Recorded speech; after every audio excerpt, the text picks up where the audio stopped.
From now on, you'll transfer your entire salary to Mom's account. You don't get to keep a single penny. And if you ever want money for food, you'll have to kneel and beg us." My brother shouted this across the living room while Mom smirked proudly behind him, arms folded like a queen watching her servant obey. "Hi everyone.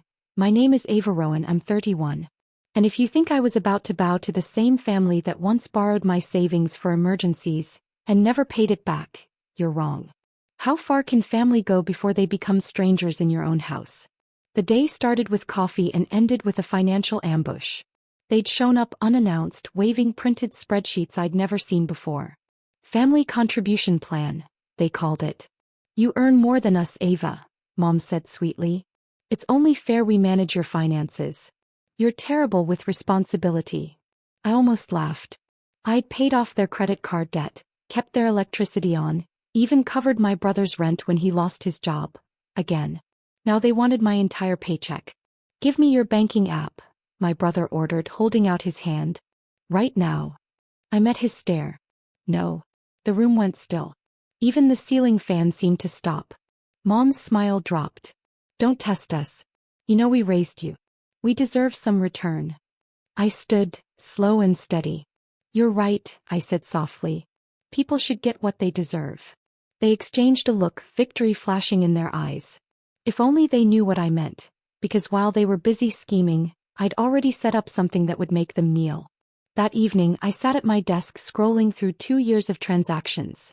Every transfer, every temporary loan, every bill I'd quietly covered. Over $47,000 had vanished into their accounts. My phone buzzed with a message from Mom. "You'll thank us later, sweetheart. We're teaching you discipline." Discipline. That word made my stomach twist.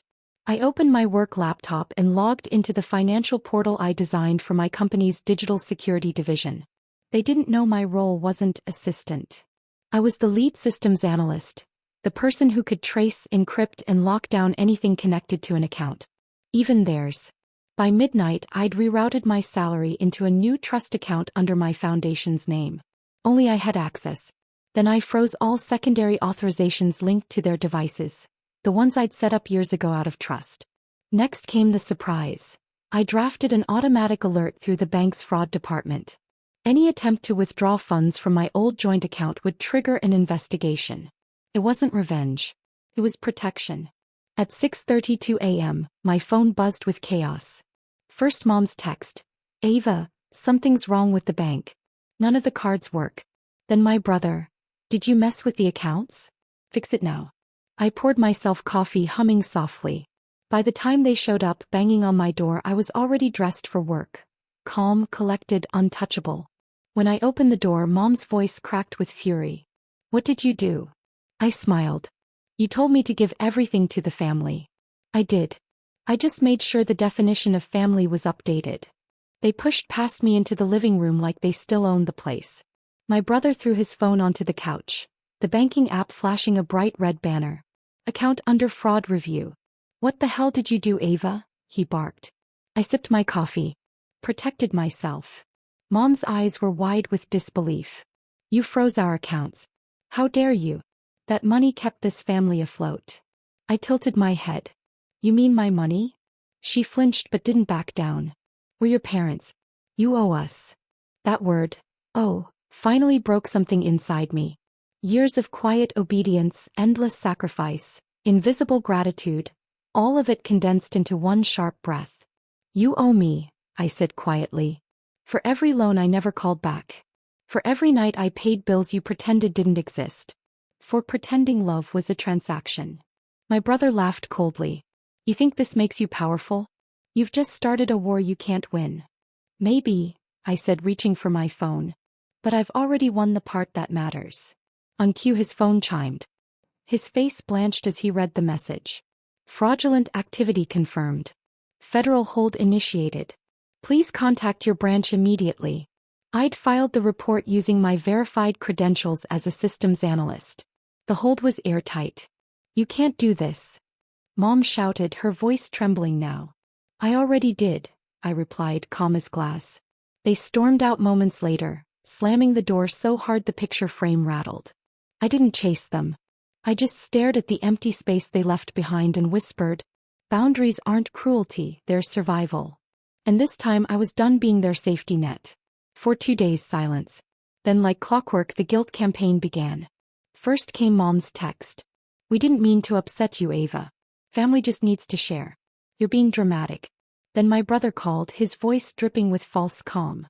"I can fix this if you just send me your login again. You've made things worse for everyone." I muted them both. By Friday my aunt messaged me, clearly recruited for damage control. "Sweetheart, your mom's worried sick. She says you're overreacting." Overreacting. The word they'd used all my life whenever I refused to be manipulated. That evening I stopped by my office. The security cameras caught my reflection in the glass doors. Sharp, steady, no longer scared. My coworker, Janelle, peeked from her cubicle. "Hey, you look like someone who just got promoted." I smiled faintly. Maybe I promoted myself. In truth, my department head had just approved my proposal to lead a new project. Financial fraud protection for women affected by family exploitation. The irony wasn't lost on me. At 9 p.m. my phone buzzed again. A voice message from Mom. "You've ruined everything. The mortgage, the bills, your brother's tuition. All frozen because of you. Do you feel powerful now?" I played it twice. Not out of guilt but clarity. They had built their comfort on my silence. I wasn't silent anymore. I opened my laptop, logged into my foundation account and transferred the first donation, $10,000, to a support fund for women escaping financial abuse. When the confirmation email arrived, I leaned back in my chair, a calm smile spreading across my face. They wanted control. I built legacy. They wanted obedience. I gave them consequences. And this was just the beginning. By the next week, my story had spread through our extended family like wildfire. Except this time I controlled the narrative. My aunt called again, her voice suddenly softer. "Ava, sweetheart, your mother's just under stress. You know how families are." "Do you mean families that drain their kids dry?" I asked calmly, "or the ones that call it love?"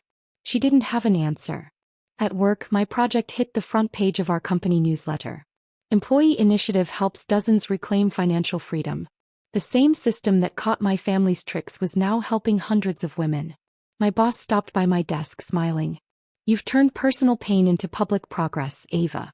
That's leadership." I thanked him, but my mind was elsewhere. That morning I'd received a court notice. Mom had filed a complaint claiming elder neglect. My jaw clenched until I saw the judge's note. Dismissed within 24 hours. The reason? Every record proved I'd supported them for years, down to the last electric bill. That evening my brother sent one final text. "We lost. Everything's because of you." I stared at the screen, then typed back. "No, you lost access. Not everything. There's a difference." I turned off my phone and stepped out onto my apartment balcony. Below, the city glowed, alive, unbothered, mine. That night I wrote a note to myself. Stop trying to save people who enjoy drowning. I folded it neatly and taped it inside my closet door. A quiet reminder that peace often costs less than forgiveness. And for the first time I didn't feel guilty for choosing myself. The silence that followed was the best sound I'd ever heard. Weeks passed with no messages, no guilt trips, no fake apologies, just quiet. It gave me space to breathe and build.